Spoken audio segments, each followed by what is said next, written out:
मोहतरम दोस्तों, अस्सलाम वालेकुम वरहमतुल्लाहि वबरकातुहू। आज हम एक बहुत ही अहम और दिल को झंझोर देने वाले मौजू पर बात करने वाले हैं। आखिर जन्नती लोग कौन होंगे? कौन से ऐसे लोग हैं जिनके लिए अल्लाह ताला ने जन्नत तैयार कर रखी है? हदीसों में और बुजुर्गानी दीन की किताबों में जन्नती लोगों की कई निशानियां बयान की गई हैं। अगर इंसान इन निशानियों को अपनी ज़िंदगी में पैदा कर ले तो अल्लाह की रहमत से वो जन्नत का हकदार बन सकता है। पहली निशानी, ईमान और तौहीद पर मौत आना। दुनिया की सबसे बड़ी दौलत अगर कोई है तो वो है ईमान। जिस इंसान के पास सच्चा ईमान और जो अल्लाह और उसके रसूल सल्लल्लाहु ताला अलैहि वसल्लम पर दिल से यकीन रखता है, वही असल कामयाब इंसान है। जन्नत का दरवाज़ा उसी के लिए खुलेगा जिसके दिल में ईमान होगा। हदीस शरीफ में आता है, जिस शख्स की आखिरी बात ला इलाहा इल्लल्लाह होगी वो जन्नत में दाखिल होगा। सोचिए, इंसान पूरी जिंदगी क्या करता रहा, ये अपनी जगह है, मगर अगर अल्लाह ने उसे ईमान पर मौत दी तो ये सबसे बड़ी नेमत है। इसलिए औलिया इकराम हमेशा इस बात से डरते थे कि कहीं आखिरी वक्त में ईमान सलामत ना रहे। आला हजरत इमाम अहमद रज़ा खान रहमतुल्लाह अलैह ने लिखा कि सबसे बड़ी दौलत खातिमा बिल ईमान यानी ईमान पर मौत है।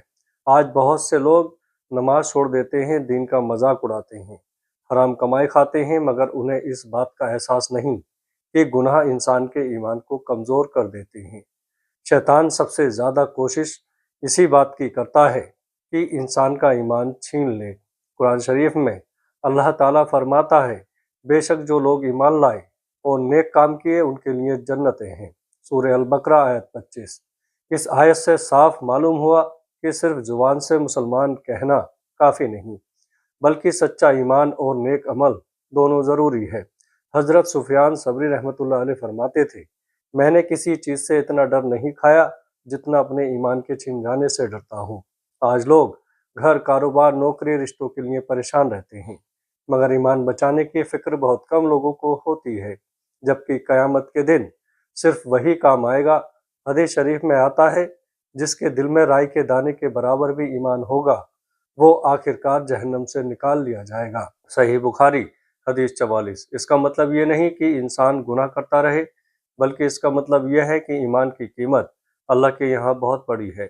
जन्नती लोगों की एक और ख़ास पहचान ये होती है कि वो दीन से मोहब्बत करते हैं। उन्हें अजान सुनकर खुशी होती है, उन्हें नमाज में सुकून मिलता है, कुरान पढ़कर दिल नरम हो जाता है, गुनाह हो जाए तो रोते हैं और तौबा करते हैं। मुनाफिक और जन्नती इंसान में यही फ़र्क होता है कि जन्नती इंसान का दिल जिंदा होता है। हज़रत अब्दुल कादिर जिलानी रहमतुल्लाह अलैह फरमाते हैं, जब दिल में ईमान की रोशनी आ जाती है तो बंदा गुनाहों से नफरत करने लगता है। आज हमें अपने दिल का जायज़ा लेना चाहिए। क्या हमें नमाज छोड़ने पर दुख होता है? क्या गुनाह करने के बाद शर्मिंदगी होती है? क्या हमें कुरान सुनकर असर होता है? अगर हाँ, तो ये ईमान की निशानी है और यही जन्नती लोगों का रास्ता है। याद रखिए, जन्नत सिर्फ अमीरों या बड़े लोगों के लिए नहीं, जन्नत उस गरीब इंसान के लिए भी है जो सच्चे दिल से अल्लाह पर ईमान रखता है। एक हदीस में गरीब मगर सब्र करने वाले मुसलमानों के बारे में आता है कि वो अमीरों से पहले जन्नत में जाएंगे। इसलिए अपने ईमान की हिफाजत कीजिएगा, हराम चीज़ों से बचिए, नमाज की पाबंदी कीजिएगा, कुरान से रिश्ता जोड़िए, क्योंकि जन्नती लोगों की पहली और सबसे बड़ी निशानी यही है कि उनका ईमान सलामत रहता है। दूसरी निशानी, नमाज की पाबंदी और अल्लाह से गहरा रिश्ता। जन्नती लोगों की सबसे बड़ी पहचान ये होती है कि उनका रिश्ता अपने रब से मजबूत होता है और अल्लाह से रिश्ते का सबसे बड़ा ज़रिया नमाज का है। जिस इंसान की नमाज ठीक हो गई, उसकी ज़िंदगी भी ठीक हो जाती है। कुरान शरीफ में अल्लाह ताला फरमाता है, बेशक नमाज बेहयाई और बुरी बातों से रोकती है। सूरह अल अनकबूत आयत 45। इस आयत से पता चला कि जो इंसान सच्चे दिल से नमाज पढ़ता है, अल्लाह उसकी ज़िंदगी में बरकत और हिदायत पैदा कर देता है। नमाज सिर्फ एक इबादत नहीं, बल्कि बंदे और अल्लाह के बीच सीधा रिश्ता है। हदीस शरीफ में आता है, क़यामत के दिन सबसे पहले नमाज का हिसाब होगा। अगर नमाज ठीक निकली तो बाकी अमाल भी आसान हो जाएंगे, लेकिन अगर नमाज ख़राब हुई तो बाकी अमाल भी खतरे में पड़ जाएंगे।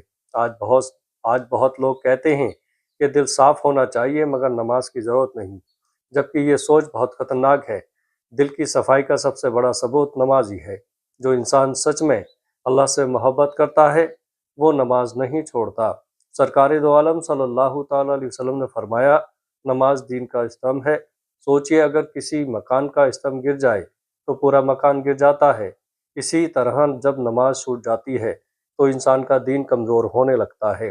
जन्नती लोगों की एक पहचान ये भी है कि वो फजर की नमाज की खास पाबंदी करते हैं, क्योंकि फजर के वक्त उठना नफ्स पर बहुत भारी होता है। मगर जो अल्लाह के लिए अपनी नींद छोड़ दे, अल्लाह उसे दुनिया और आखिरत में इज्जत देता है। हदीस शरीफ में आता है, जो फजर की नमाज पढ़े वो अल्लाह की हिफाजत में होता है।